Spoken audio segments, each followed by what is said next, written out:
Eu vou usar o passador aqui, que acho que é mais fácil. Mas como eu sou da escola antiga, eu trouxe papel também, né? Bom dia para vocês.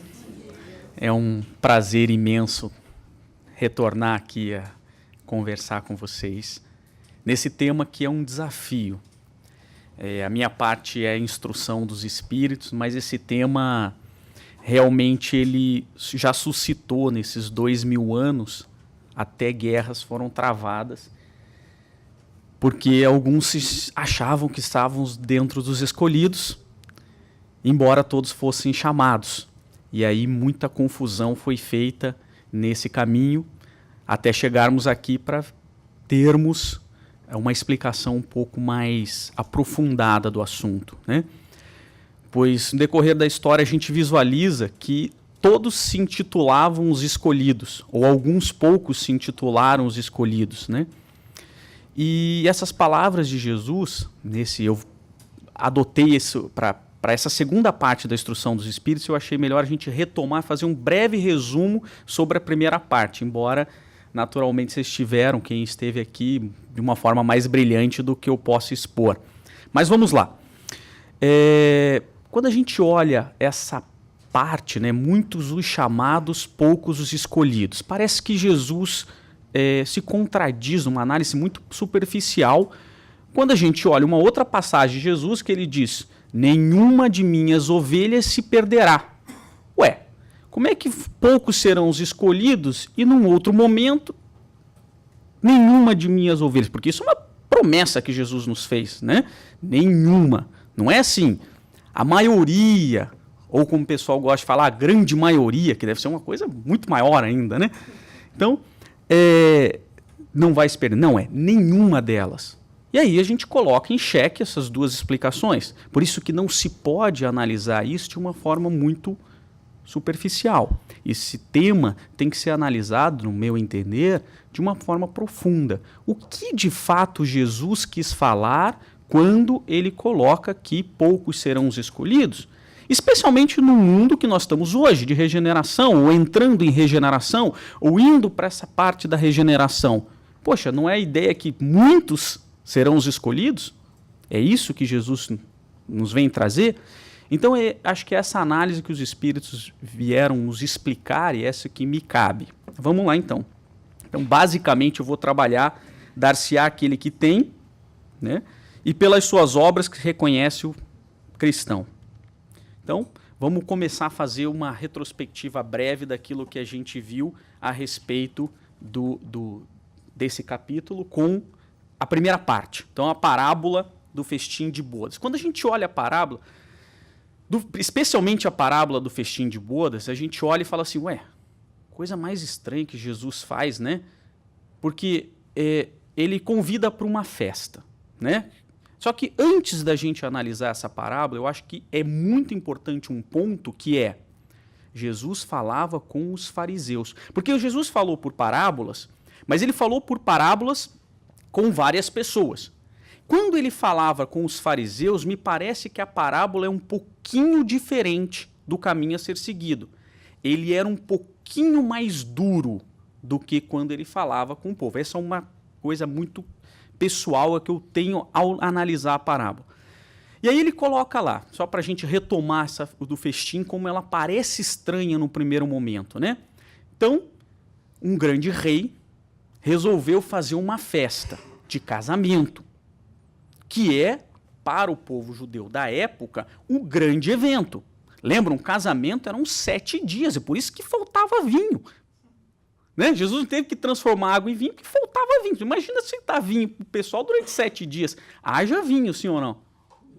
Haja comida. Então, 7 dias de festa, o povo na tua casa. Quando a gente tem 3 dias, minha mãe chegou ontem, né? E eu quero que ela continue, pelo menos os 7 dias. Né? Mas, vejam, a gente tem que dar de comer e o vinho acaba. Então, vou fazer uma festa. Imagina uma festa de um rei. Vocês foram convidados para a festa real? Nós tivemos uma festa real agora, né? Vocês receberam o convite do príncipe Harry? Harry, né? Né? Chique, não é mesmo? Vocês não receberam o convite? Eu também não recebi. Eu também não... Você vê, então, uma festa de um rei já não recebe qualquer um convite, sim ou não? Eu me enquadro dentro dos qualquer um, né? Embora foi televisionado, estava tudo lá muito bonito, não era qualquer um que estava lá, né? Mas a parábola de Jesus ela é tão interessante que ele, até para os dias de hoje, choca. Porque você espera o seguinte, você vai receber um convite, se nós recebêssemos o convite do príncipe Harry, o que nós faríamos? Bom, eu nem tenho grana para ir para Londres, mas eu vou dar um jeito, sim ou não? Eu vou dar um jeito, imagina, meninas, vocês já estavam começando, que deve ter sido o convite uns 6 meses antes, já pensar na roupa, sim ou não? Não é assim? Quanto tempo a gente ia se preparar? Aí Jesus fala assim, vai ter a grande festa do casamento real, mas ninguém foi. Ninguém apareceu. Convidou todo mundo e ninguém apareceu. Você imagina o casamento real, começa a televisão a aparecer lá, a BBC de Londres e não tem ninguém. Tá lá o príncipe Harry e ninguém sentado. O que você faria? Além de chorar, se fosse o seu casamento. Cancelava o casamento. Mas Jesus ainda choca, fala assim, não vou cancelar. Vai lá e convida de volta. Convida novamente, porque acho que eles não entenderam, né? Aí ele vai lá e faz um novo convite. E você vai falar, não. Príncipe Harry? Não vou não.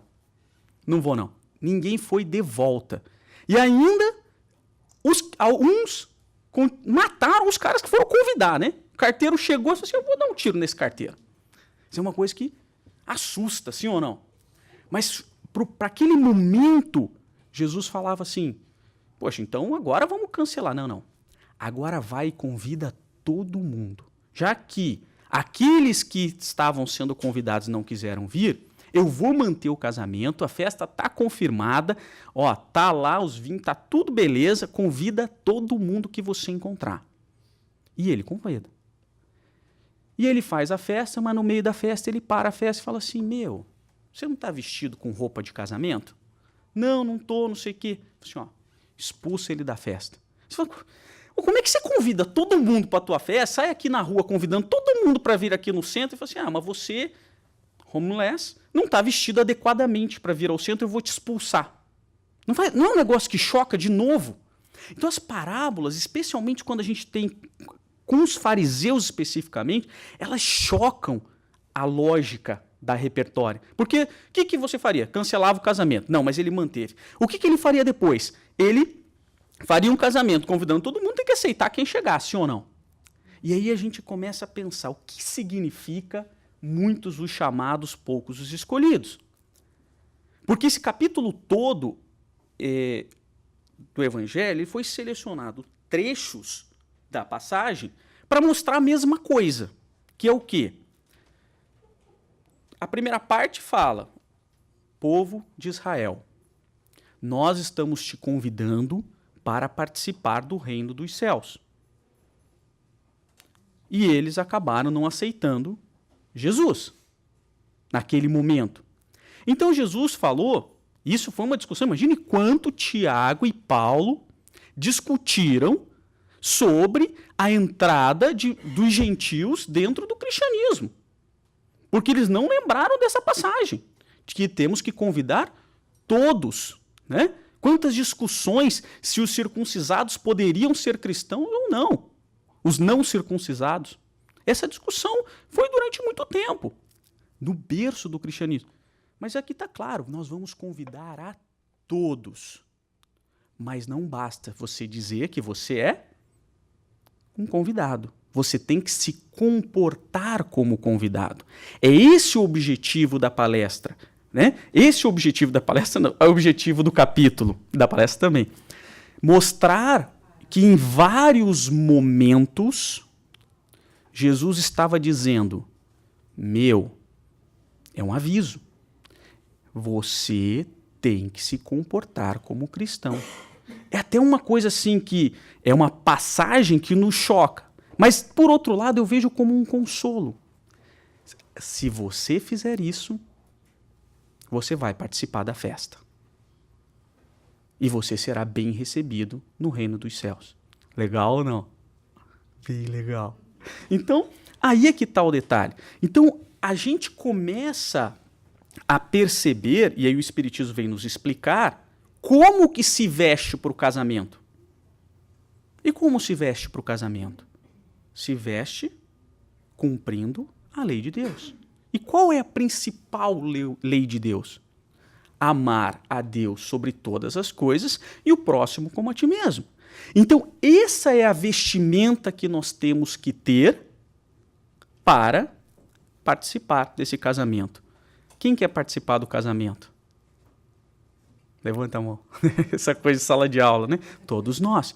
Então, estamos nos arrumando e nos preparando, porque para ir no casamento do príncipe Harry, tá todo mundo já pensando na roupa, sim ou não? E por que a gente deixa para pensar na roupa na última hora? Nós homens principalmente, né? A gente só pensa, eu fui pensar o que eu ia vestir agora de manhã, antes de vir, né? Então, por que para o casamento celestial, para essa grande festa, nós demoramos tanto? Mas é claro que a gente pode demorar um pouco, porque Cristo já deu esse consolo, né? Os trabalhadores da última hora. Então, a gente pode ser um trabalhador ainda da última hora. A porta estreita. Isso é uma outra passagem muito importante. Quando Jesus coloca lá, entrai pela porta estreita, porque larga é a porta da perdição, e espaçoso o caminho que ela conduz. E muitos são os que por ela entram. Quão pequena é a porta da vida, quão apertado o caminho que a ela conduz, e quão poucos encontram. Quando a gente traz essa passagem de Mateus, que Mateus trouxe de Jesus, a gente começa a perceber, será que realmente o caminho para o reino dos céus, essa vestimenta, né, é uma porta estreita? O que significa a porta estreita? A porta estreita nada mais é do que o momento em que nós temos que dominar as nossas más tendências, ou seja, retirar a roupa inadequada do casamento e colocar a roupa correta. Mas quão difícil é isso no dia a dia? Dominar as nossas más tendências. Então, mais uma vez, fica um aviso que aqueles que conseguirem colocar a roupa do casamento ou ultrapassar a porta estreita, dominando essa má tendência que nós temos o tempo todo, por conta das diversas encarnações e de quem nós somos interiormente, nós estaremos adequados para o reino dos céus. Não é a mesma mensagem? É a mesma mensagem passada de uma outra maneira. Nem todos os que dizem Senhor, Senhor entrarão no reino dos céus. Aqui nós estamos aprofundando um pouco mais. Nós aceitamos o convite do casamento, vamos ao casamento, estamos no casamento, mas não sentimos, nós não vivemos em Cristo. Muitas vezes isso acontece no nosso dia a dia. A gente tenta negociar com Deus. A gente negocia com Deus, sim ou não? Deus, se você me der aquele carro novo, ó, beleza, eu vou lá no centro todo sábado. A gente negocia, né?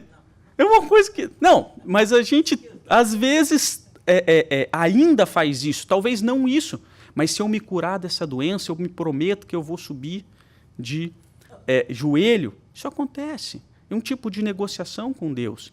E o Espiritismo vem trazer um pouquinho diferente essa ideia, sim ou não?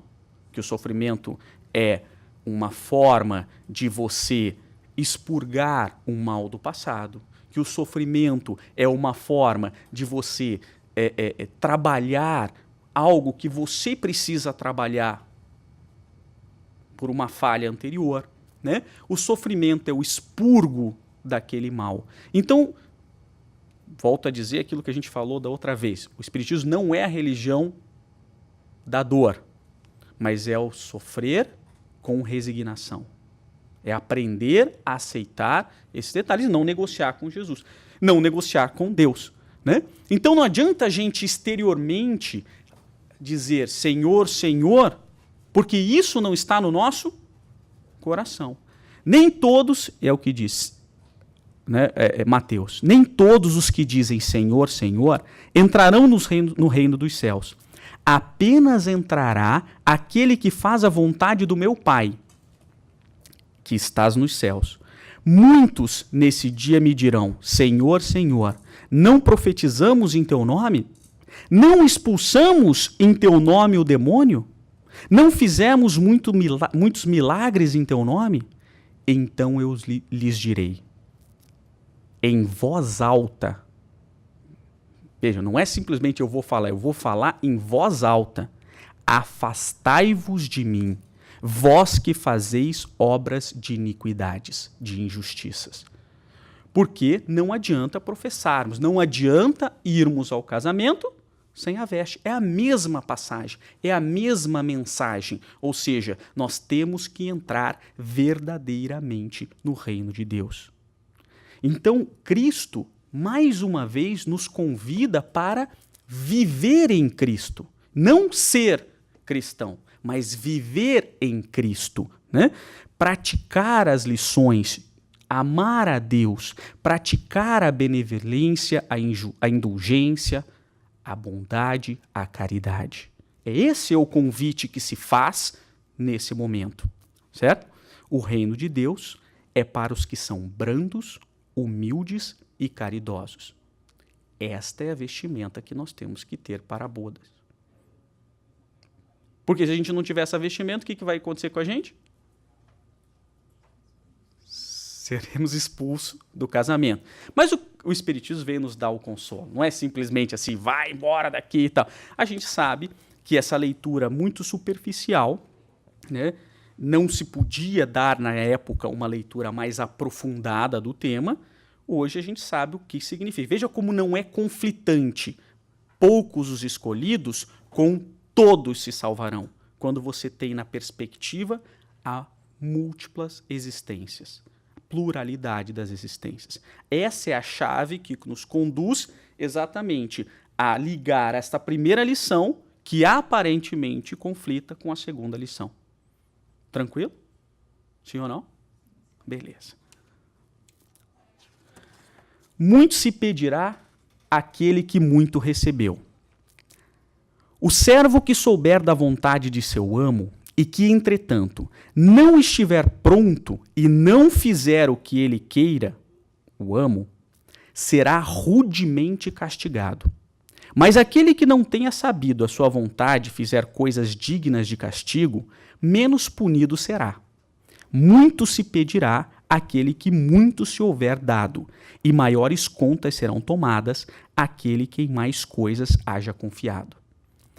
Mais uma passagem que Jesus nos coloca claramente, isso está em Lucas, né? Quanto à questão de como que você vai ser conduzido dentro do casamento. Dentro daquela máxima do reino dos céus, existe um caminho que nós vamos seguir, vamos aceitar em Cristo, mas nós temos que conduzir. E aqui é uma regra de culpabilidade. Jesus nos traz uma regra de culpabilidade. Então, a gente não pode, e é uma regra tão lógica que nós aplicamos na legislação de todos os países que eu conheço, aplica essa mesma regra de culpabilidade.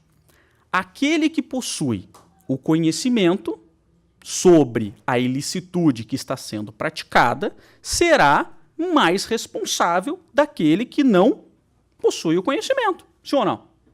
Isso é muito simples. Então existe esse peso, nada mais é essa análise. Agora, ele está dizendo que aquele que não sabe não será responsabilizado?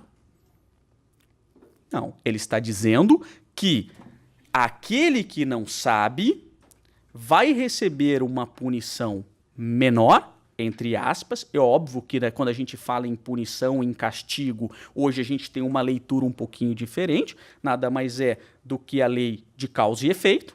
Né? Então, mas ele será menos responsável do que aquele que sabe. E aí Jesus continua falando sobre a questão dos fariseus, e os fariseus, porque nesse momento ele está sendo mais duro, porque ele estava conversando com os fariseus. E os fariseus, e ele fala, aquele que é cego, né, que tiver a visão, ele vai poder enxergar e vai ser responsável pelo pecado. Mas aquele que não enxergar, aquele que é cego, ele não terá a responsabilidade. E aí os fariseus falam, eu sou cego? Ele falou assim, agora que você está dizendo que você é cego é porque você não é. Porque se você está perguntando isso, e aí ele começa a falar, não, você entre todos recebeu e é o doutor da lei aqui. E aí você vai ser mais... Mas eu gosto dessa passagem porque, num primeiro momento, ela nos parece um aviso, uma coisa assim meio dura, sim ou não? Mas ela é mais do que isso. Ela é também, além da regra de culpabilidade, ela é um consolo. Ela é um consolo porque aquele que estiver tentando seguir o caminho e conseguir vencer as suas vicissitudes, também muito receberá. Sim ou não? Esse é o grande ponto. Então, muito se pedirá àquele que muito recebeu, mas aquele que também muito recebeu, também, e se conseguir cumprir aquela passagem, também muito vai receber. Essa é a regra fantástica de culpabilidade e de meritocracia que Jesus traz nessa passagem. Tranquilo? Então vamos lá. Agora sim, passado esse resumo daquela parte que eu acho muito importante, porque se nós vamos trabalhar as instruções dos espíritos, que é exatamente o que os espíritos vêm trabalhar, trouxeram, porque a primeira parte é uma parte que Kardec, a partir do seu conhecimento e desenvolvimento, ele escreve. A segunda parte é a parte da instrução dos espíritos, o que os espíritos vêm trazer sobre esse tema, né? Então vamos lá. Dar-se-á aquele que tem. Essa é uma também, durante muito tempo na história, gerou um conflito enorme sobre o que de fato Jesus quis dizer. Porque parecem palavras muito duras. Olha lá. Aproximando-se dele, seus discípulos lhe disseram: por que falas por parábolas? Isso é uma coisa interessante, né? Respondendo, disse-lhes ele: é porque a vós outros vos foi dado conhecer os mistérios do reino dos céus, ao passo que a eles isso não foi dado. Vou fazer uma pausa aqui. Quando a gente lê o Novo Testamento, eu imagino que o Novo Testamento deva ser, no máximo, uns 3% do que foi a biografia de Jesus. Vocês concordam comigo que uma biografia, eu gosto muito de biografia, eu gosto de ler. A biografia nunca é o retrato do dia a dia de uma pessoa. Ela não consegue exprimir tudo o que acontece. Então, muito do que Jesus foi não está no Novo Testamento. Jesus acordou feliz e saltitante naquela manhã de domingo. Estava lá na casa de Pedro, quando a sogra de Pedro tinha acabado de deixá-lo falar: você de novo vai sair com esses pescadores, né? Ou como Jesus era conhecido entre os fariseus, né? Esse glutão e beberrão, né? Tá lá no livro Boa Nova, não sou eu que estou inventando, não. Esse glutão e beberrão, né? E aí, você vai sair de novo, talvez a sogra de Pedro, então, tenha falado para Pedro: vai pescar, menino, é domingo, mas vai pescar, e você fica aí com esse tal de Jesus. E Jesus, mesmo assim, deu um bom dia para a sogra de Pedro, e deu um abraço na sogra de Pedro, como se fosse sua própria sogra, né? E dividiu o pão do café da manhã. É assim que aparece lá na Bíblia? Novo Testamento. Ou seja, muitas das coisas, Pedro ficava lá na casa de... Jesus ficava lá na casa de Pedro, muito não está contado, né? A gente pode ver um pouquinho mais no livro lá da Boa Nova, onde Humberto de Campos, psicografado por Francisco Xavier, traz um pouquinho mais de Cristo e a gente consegue até transportar. Mas mesmo assim, a gente deve alcançar uns 3,5%. Muito do que Jesus deve ter ensinado para os seus apóstolos como ação não está no Novo Testamento. E é por isso que Jesus fala isso. Ele fala isso com essas palavras: a vós outros foi dado conhecer os segredos do reino dos céus. E qual é o segredo do reino dos céus?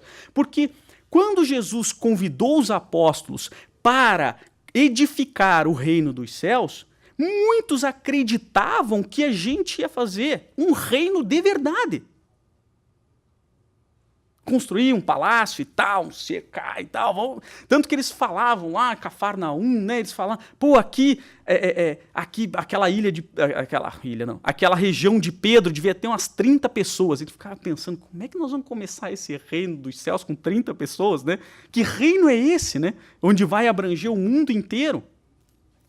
Então, ainda tinham uma visão de edificação do reino física.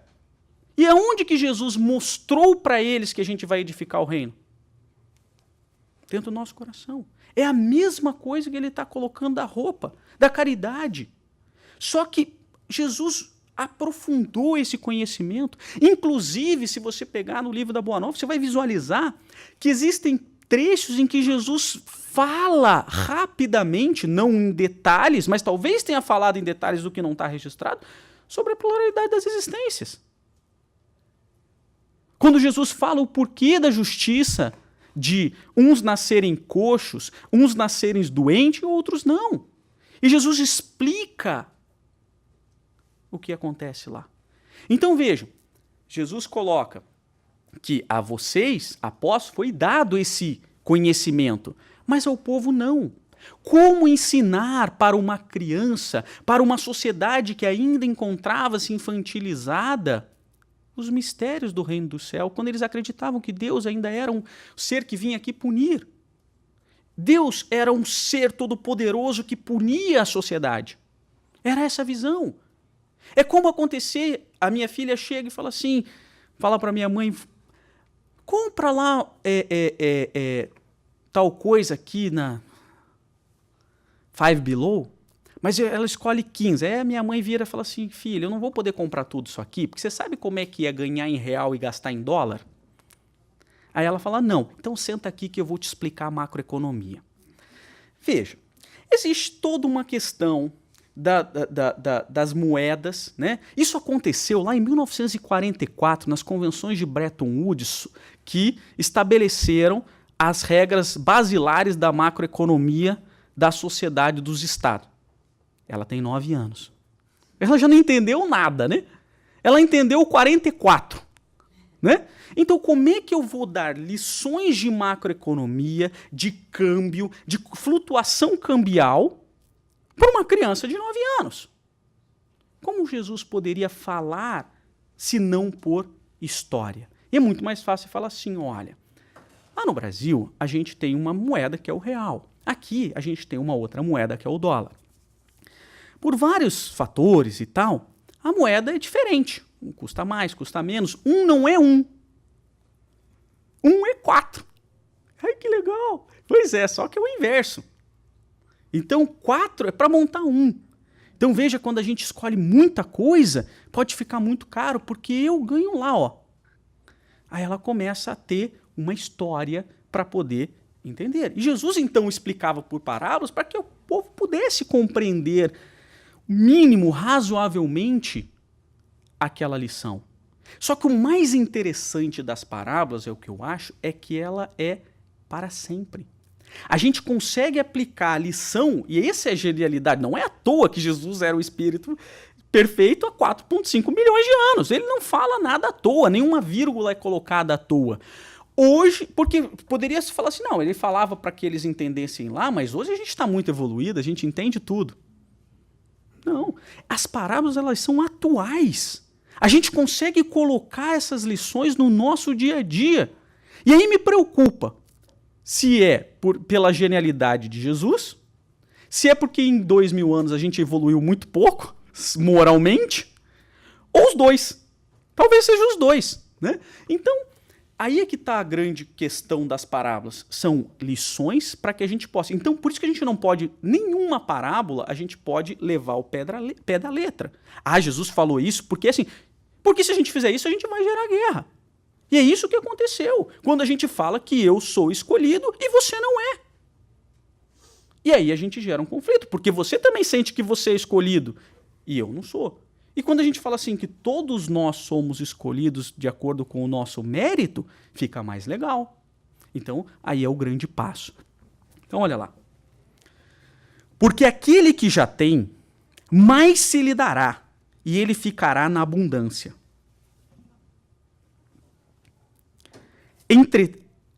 Entretanto, aquele que não tem, mesmo que tem, se lhe tirará. E aí é uma frase que a gente olha e fala, meu, como é que pode isso? Peraí, não faz sentido. Então veja só, aquele que tem vai ganhar mais. E aquele que não tem, até o que pouco que ele tem vai ser retirado. A gente fala, que justiça é essa? Sim ou não? Quando a gente olha uma justiça dessa, a gente fala, isso aqui não é justo. Por que eu vou tirar daquele que não tem? Por que eu não falo ao contrário? Eu pego aquele que tem bastante, divido para todo mundo, e todo mundo fica com um pouquinho. E aí surgem as ideias socialistas de toda essa brincadeira toda. Senhores, não é isso. E aí é que está o cuidado que a gente tem que tomar ao retirar de qualquer texto um pedaço de uma palavra, um pedaço de uma frase. Se não se entender o contexto de como aquilo estava sendo dito, perde-se totalmente o sentido. E aí você olha e fala, que justiça divina é essa em que aquilo, eu que tenho um pouquinho, vou ganhar mais. Ou você que tem ou eu que tenho um pouquinho, vou perder tudo. E você que tem um pouco mais, vai ganhar tudo, o que deve ser do meu, né? Não, senhores. Aí nós temos que analisar, e por isso que os Espíritos vêm nos trazer essa ideia a partir da visão da pluralidade das existências. Nós não podemos acreditar que Deus seria falho. A gente não pode crer que Deus, minimamente, e Jesus, que era a voz de Deus para nós, porque para mim, quando essa alegoria que se faz que Deus e Jesus é a mesma pessoa, eu não acho uma alegoria tão ruim, se você entender como alegoria. Porque o mais próximo de Deus que nós tivemos aqui no planeta Terra é Jesus. A gente sabe que são entes distintos, certo? Mas a gente pode dizer que a personificação de Deus foi Jesus na Terra. Isso não é tão errado. Se você entender que o objetivo macro da perfeição é chegar. Se a gente chegar, a gente não vai chegar a Deus. Ou você acha que a gente chega a Deus na perfeição de Deus? Porque daí nós seríamos Deus, e aí Deus não seria único, e aí a gente acabaria todo o sistema lógico da unicidade de Deus. Então, por mais perfeito que a gente seja, a gente jamais será Deus. Mas a gente pode mirar em Jesus, que já está bom. Ó, vou seguir esse caminho. Então aí é que tá. Então a gente não pode conceber que Deus seria injusto. Porque a primeira premissa é que ele é justo. Então o que significa dar para aquele que tem e retirar daquele que não tem? A pluralidade das existências. E essa passagem me remete a uma outra passagem, que é a parábola dos talentos. O que significa a parábola dos talentos? Cada um de nós viemos com uma quantidade de talentos, que era o dinheiro da época, mas fica tão bonito que também é um talento. Você pode ter o talento de consolar. Quantas pessoas têm esse dom? Eu não sei, mas tem pessoas que têm dom de consolar outras pessoas. Não precisa falar nada, ela vai lá e dá um abraço, acabou. Sim ou não? Então, esse tipo de dom você recebeu. E se você não utilizar esse dom, o que vai acontecer? Você vai perder. Mas você vai perder porque Deus é um ser carrasco que senta lá e fica apontando? Não, porque você não soube utilizar este talento para o emprego da sua melhora íntima. Porque Deus não nos trouxe, não nos mandou com um talento para que simplesmente a gente multiplique o talento. Não, ele mandou o talento para que a gente possa utilizar esse talento no nosso aperfeiçoamento. É na nossa evolução. Porque quando você está lá consolando, ou quando você está lá falando, ou quando você está lá dando um passo, ou quando você está... É para você. Antes de tudo, é para você, para cada um de nós. Depois para o próximo. O próximo será consolado através das suas mãos. Mas o trabalho de melhoramento é nosso. Então, aquele que conseguir desenvolver, terá multiplicado.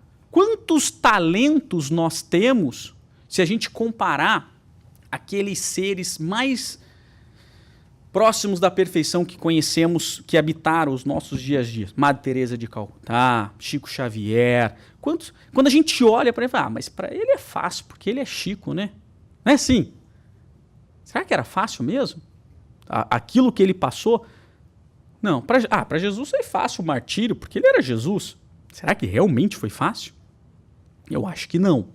Mas ele teve uma visão completamente diferente, porque ele conseguiu absorver todos os talentos no decorrer das existências. Senhor? Ok. Agora, aquele que tiver o talento e não utilizar, vai perder. É a regra de ação e reação.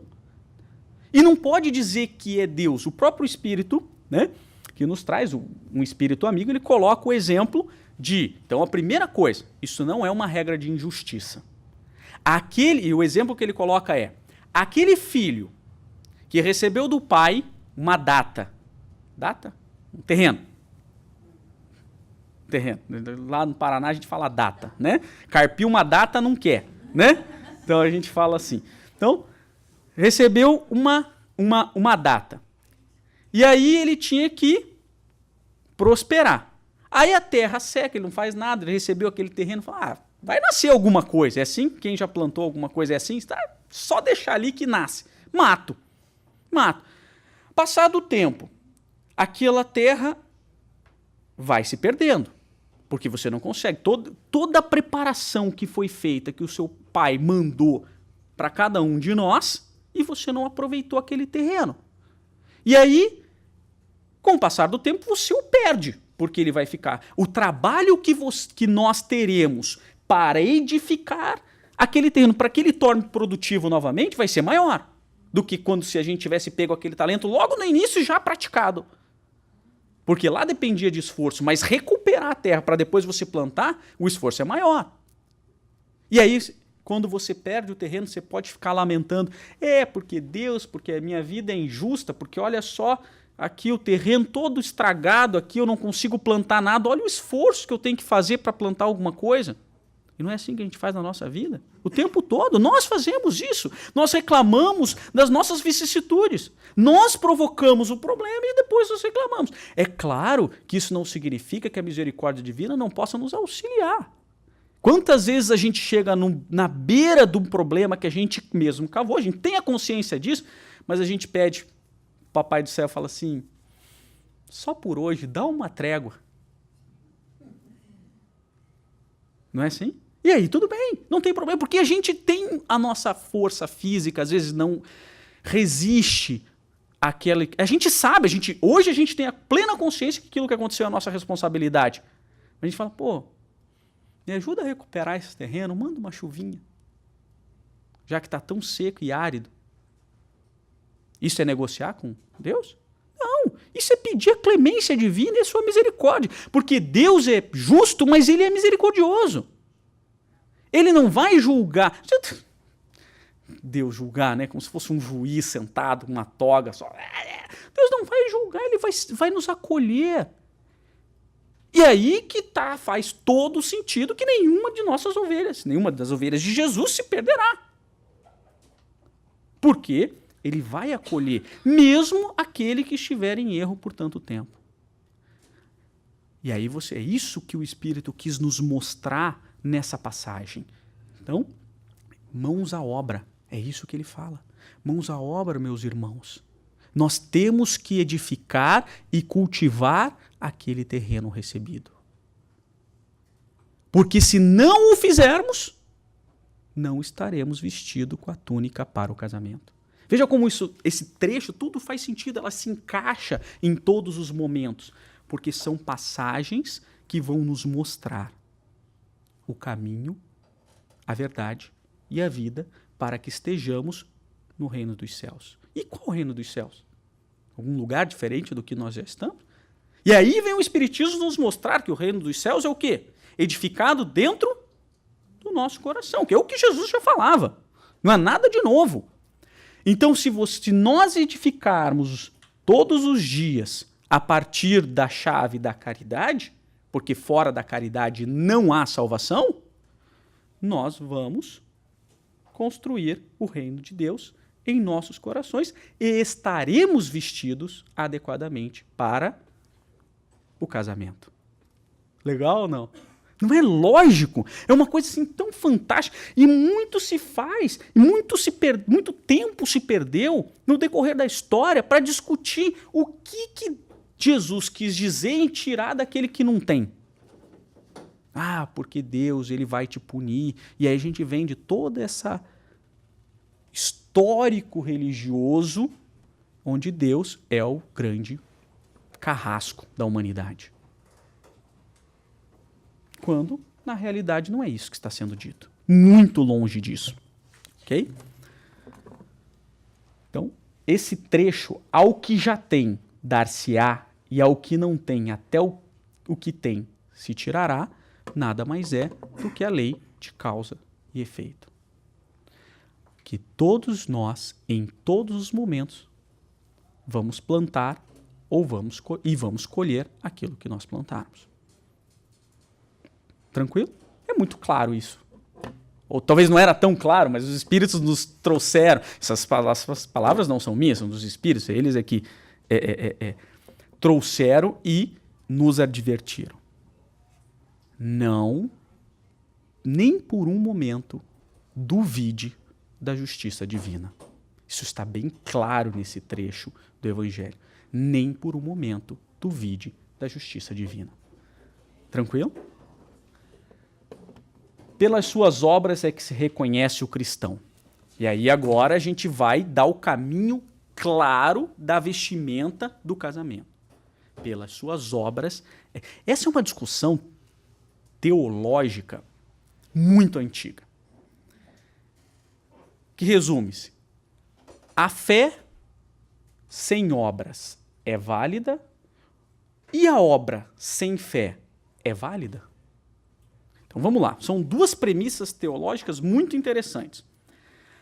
Alguns apregoam que se você tiver fé, mas não tiver obras, você pode ser salvo, porque você tem fé.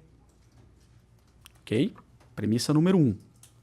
A premissa número 2 é: se você tiver obras, ou seja, coisas boas, praticar o bem, mas não tiver fé, você não será salvo, porque você não tem fé.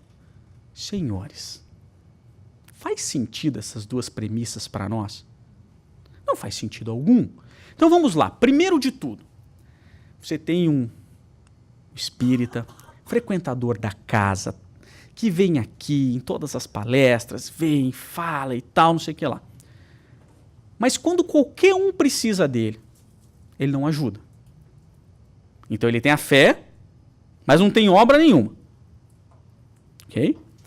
E aí você tem um ateu, que na verdade, além de ele ser ateu, ele odeia Jesus Cristo. Ele não só é ateu, como ele odeia Jesus Cristo. Jesus Cristo nunca existiu, já viram pessoas assim? Jesus Cristo nunca existiu, isso é lenda, é história e tal. Porque tem meia dúzia de textos sobre Jesus Cristo. Verdade. Existem autores gregos, senhores, que ninguém duvida da existência da filosofia grega, que sequer há um texto dele. Há só menções sobre ele em textos de outras pessoas. Aliás, Sócrates nunca escreveu nada. E ninguém duvida da existência de Sócrates. Não o jogador de futebol. Né? Então, mas eu vi ele jogar? É isso. Então, senhores, Jesus existem inúmeros textos. Não só os oficiais, como aqueles evangelhos que são reconhecidos, como os evangelhos apócrifos, que fazem menção de Jesus. Então, por que alguém... Mas tudo bem, essa pessoa duvida disso, mas é uma pessoa boa. É uma pessoa que ajuda o próximo e tal. Mas ele não tem a fé, mas tem as obras.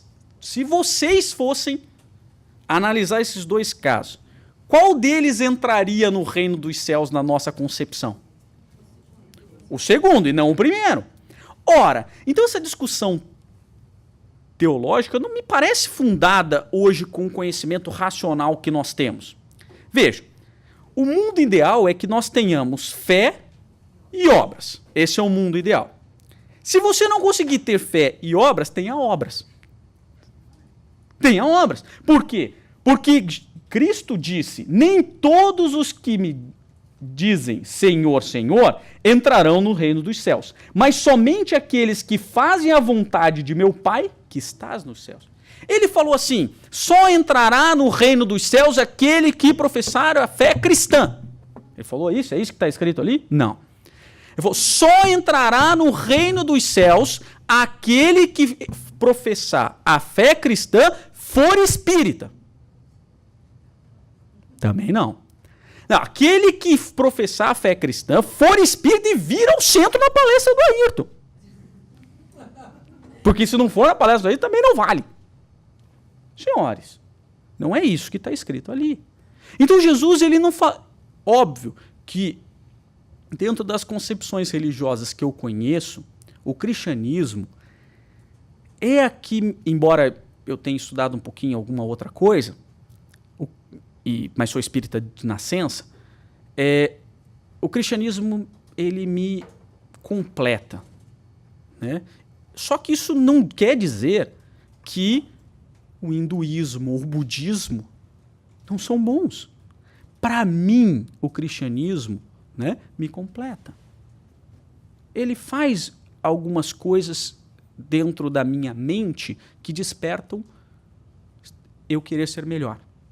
Pelo menos querer.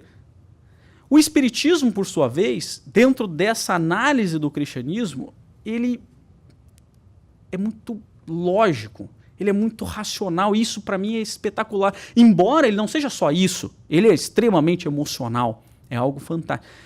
Agora, não é isso que vai nos salvar. Não é eu ser cristão e espírita, é o que eu edificar na sociedade. É isso que vai mudar de fato. Então o cristianismo, ele é um convite à renovação. O evangelho, ou Boa Nova, é um convite de edificar o reino dos céus dentro dos nossos corações e, sobretudo, de fazermos uma mudança interior. Então, e essa mudança interior não acontecerá fora da caridade.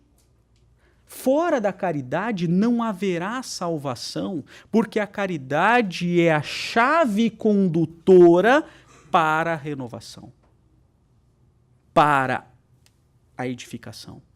Então aí é que está o grande ponto. E é o que Jesus coloca. Pelas suas obras é que se reconhece o verdadeiro cristão. Mas ele não precisa ser cristão. Na verdade, ele não precisa nem ter fé. Ele não precisa nem ter fé em qualquer coisa.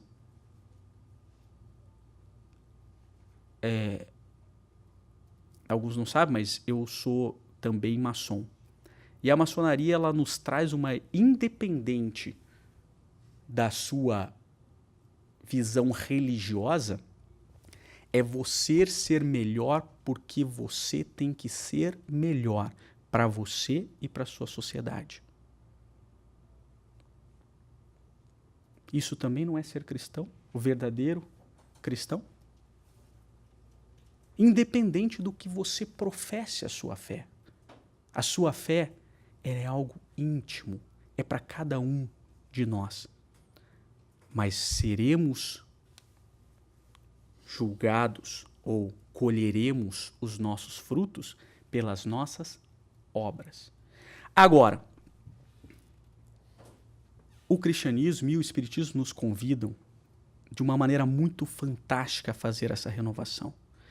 E para concluir, eu sei que nosso horário finda, eu vou concluir com a grande transformação, uma das coisas mais fantásticas que Jesus operou na transformação de cada um de nós, que é um trecho do livro Antologia Mediúnica do Natal, que foi psicografado pelo Francisco Xavier, e ele é do irmão X. Ele vai falar de Pedro. A gente ainda conversava essa semana que Jesus não fez nada disso sozinho, né? Esse mundo todo. Eu imagino que a 4,5 bilhões ele tinha um bando de espírito bom igual a ele, ajudando a edificar o planeta Terra, sim ou não? Eu acho que é uma coisa assim que a gente não pode pensar que ele fez. Ele é um mágico. Um monte de gente, de engenheiros siderais e que vieram ajudar a formação do planeta Terra. Legal. Eu fico imaginando se eu fosse Jesus dentro da minha visão limitada. Aí eu tinha que vir reencarnar, a reencarnação não é um negócio fácil. Eu falei assim, pô, vou trazer 12 apóstolos que já são meus camaradas aqui no céu. Vou trazer 12 espíritos de luz Eu mais um espírito de luz, nós vamos ser 13. Pô, vai ser moleza, sim ou não? Não ia ser... Vamos colocar na visão. Se eu fosse fazer a estratégia, o planejamento estratégico da minha reencarnação, como Jesus, eu ia falar, só vou me cercar de negro igual a mim. Vai ficar mais fácil. Mas Jesus não. Jesus não pensa como a gente pensa. Ele pensa muito à frente do que a gente pensa. E ele se cercou de 12 pessoas defeituosas iguais a nós. 12 apóstolos. Quando a gente vê a vida dos apóstolos, a gente fala assim, mas como eu sou Pedro? Duro, rude, briguento. Qualquer coisa que acontece, eu pego a espada e corto a orelha do romano, sim ou não? Não é assim? Pô, ele ia pegar Jesus, o que nós faríamos? Pô, Jesus, o meu mestre, dormia na minha casa, comia o meu pão, conversava com a minha sogra para não brigar comigo. Você não ia pegar a espada e cortar a orelha? Quem de nós não faria isso? Naquele momento, então, Jesus ele fazia essa diferença. Ele pegou, e quando a gente pega cada um dos apóstolos, até Judas. Quantas vezes nós não somos Judas? E às vezes nós somos Judas para nós mesmos, né? Então, mas enfim. Então Jesus ele pegou 12 apóstolos iguaizinhos a nós. E eles conseguiram fazer essa passagem. Essa é a grande transformação. E eu quero pegar Pedro. Pedro é um cara bruto, como eu disse, um cara intempestivo, duro, rude, tradicionalista. E Pedro, então, passou, e mesmo na morte de Jesus, negou Jesus, o grande mestre que dormia na casa dele, que ajudava ele com a sogra, traiu Jesus. Traiu, entre aspas, porque disse 3 vezes que não o conhecia, não é isso? E Jesus disse, fique tranquilo, você vai dizer, mas eu continuo te amando. Mas Pedro tem uma passagem quando ele... esse final da vida dele, é esse que eu quero concluir. Chama o Natal do Apóstolo. Quando Simão Pedro foi arrancado aos grilhões do cárcere para o derradeiro sacrifício, sentiu o coração varado de angústia, conquanto mostrasse o passo firme. O velho apóstolo, que transpusera os 80 anos de idade, levantava a cabeça branca, destacando-se na turba à maneira de um pai atormentado pelos filhos inconscientes. Irmãos do Evangelho ladeavam-no tristes, escondendo o próprio desespero diante da serenidade com que ele, encanecido em duras experiências, se acomodava ao martírio. Mulheres e crianças amaranhavam-se cortejo adentro para beijar-lhe a mão. Transeuntes ainda mesmo os adversos ao cristianismo nascente, fitavam-no respeitoso. E quais se vissem um soberano humilhado e pobremente vestido, a caminho de inesperado triunfo. E até soldados da escolta, recordando vários companheiros que Simão transfigurara, ao curar-lhe os parentes enfermos, abeiravam-se dele com veneração e carinho. Apenas um dos pretorianos, Sertório Aniceto, destacado elemento na expedição, não poupava o sarcasmo. Desejando quebrar a atmosfera de reverência e de êxtase que se fazia, desdobrava impropérios. Para diante, velho imprudente, judeu sujo, lixo humano, que envergonharia os postes da arena. E Sertório Aniceto mais à frente. Não abuse da crendice do povo, ladrão imundo, chegou o seu fim. Pedro, entretanto, contemplava o céu escaldante da tarde e orava em silêncio. Sentia-se agora fatigado e incapaz. Compreendia que a boa nova exigia servidores robustos e rogava ao Cristo enviasse obreiros novos e valorosos para a vinha do mundo. Mas não era só isso. No imo do coração, ardia-lhe a saudade do mestre e ansiava retornar-lhe a companhia para sempre. Escalando a colina, via não longe o campo de Marte, assinalado pelo monumento de Augusto, as cintilações do Tibre espreguiçando ao sol. O casario imenso, as termas e os jardins. No entanto, regressava pela imaginação a Galileia distante, buscando Jesus em pensamento.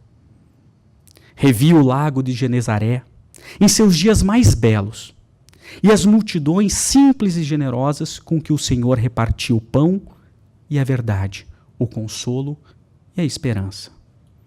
Por estranhos mecanismos da memória, respirava de novo o perfumes da rosa de Betsaida, das romãzeiras de Dalmanuta, das quintas frutescentes de Magdala e dos pequenos vinhedos de Cafarnaum.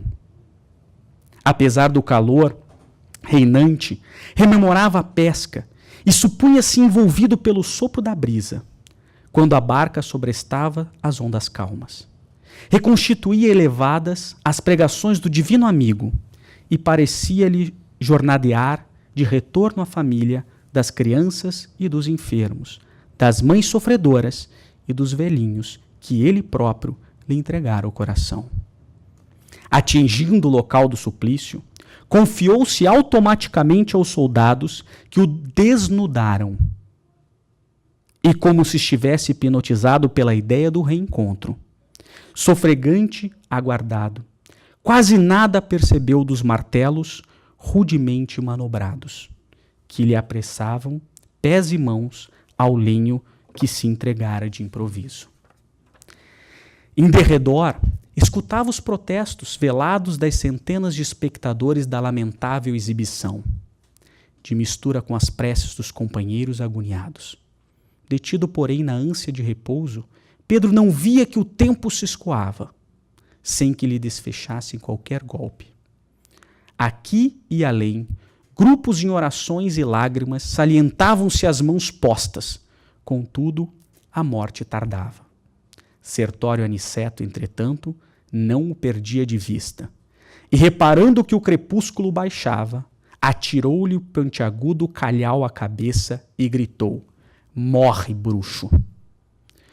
O apóstolo observou que o sangue esguichava, mas sem qualquer reação, rendeu-se ao invencível torpor, qual se fosse repentinamente anestesiado por brando sono. Semelhante impressão, contudo, perdurou por momentos. O ancião, após desalgemar-se do corpo, identificou-se espiritualmente, livre e eufórico, ao pé dos próprios despojos e alheio à algazarra em torno, contemplou o firmamento, onde os astros inflamavam como se dedos invisíveis acendessem lumes deslumbrantes para uma festa no céu. Espantado, observou que um homem descia do alto, como que materializado pela fulguração das estrelas, e decorrido alguns instantes de assombro, viu Jesus, a 2 passos, a endereçar-lhe o inovidável sorriso. "Mestre", clamou, inclinando-se para beijar o chão que pisava. O Messias redivivo tomou-o no braço e partiu, conchegando-o ao coração, qual se transportasse frágil criança. Por várias semanas, restaurou-se Pedro na estância de luz que o Cristo lhes reservara. Junto dele, visitou paragens de inexprimível beleza, recolheu lições preciosas, presenciou espetáculos soberbos de grandeza cósmica e abraçou afeições inesquecíveis. Jesus lhe preparou uma estância só para recebê-lo. Quando o mais integrado se reconhecia ao plano superior, eis que o celeste companheiro lhe anunciava nova separação. Que o discípulo descansasse quanto quisesse, elevando-se às excelsas regiões. Ele, porém, lhe anunciava nova separação. "Senhor, onde vais?" indagou o apóstolo, penosamente surpreendido. E Jesus, indicando-lhe o recanto da vastidão, em que se adivinhava a residência planetária dos homens, informou sereno: "Pedro, enquanto houver um gemido na terra, não me será lícito repousar. Então, Senhor, eu também vou. E como outrora demandarem juntos os quadros de ação em que lhes evidenciasse o amor sublime, atraídos por centenas de vozes, atravessavam Roma, parando por fim em espaçoso cemitério da Via Ápia. Mergulhado na sombra noturna, a multidão cantava, glorificando o Senhor. Não obstante o Natal estivesse na lembrança de poucos, rememorava-se ali, diante da imensidão constelada, a melodia dos mensageiros angélicos. Simão, fremindo de emotividade, começou a chorar de alegria. Anelava-se ser bom, aspirava a ser o irmão da humanidade. Queria auxiliar a construção do reino de Deus e homenagear a manjedoura de Belém, ofertando algo de si mesmo, em louvor do Evangelho. Nesse ínterim, aproximou-se Jesus e disse-lhe ao ouvido: Pedro, alguém te chama. O apóstolo voltou-se admirado e enxugou na pequena comunidade um homem triste, carregando nos braços um pequenino agonizante. Era Sertório Aniceto. A rogar-lhe mentalmente se lhe compadecesse do filhinho que a febre devorara. Qual se lhe registrasse a presença, expunha-lhe remorsos que amargava e pedia perdão. O antigo pescador não hesitou. Depois de auscultar-lhe a fronte suarenta, afagou a criança atribulada, impondo-lhe as mãos, e ali mesmo, magneticamente, tocando as forças renovadoras e intangíveis, o menino despertou, lúcido e refeito, enlaçando-se ao pai a feição da ave assustada que torna a segurança do ninho. Sertório Aniceto, no íntimo, compreendeu o socorro e as bênçãos que recebia, e, renovado, começou a cantar em lágrimas de júbilo. Glória a Deus nas alturas, paz na terra e boa vontade para com os homens. Para Sertório Aniceto, o rude legionário de César, começava a nova vida, e para Simão Pedro, o serviço continuou. Meus irmãos, essa foi a transformação de Pedro. Essa é a renovação que esperam de nós no Evangelho de Jesus. Muito obrigado.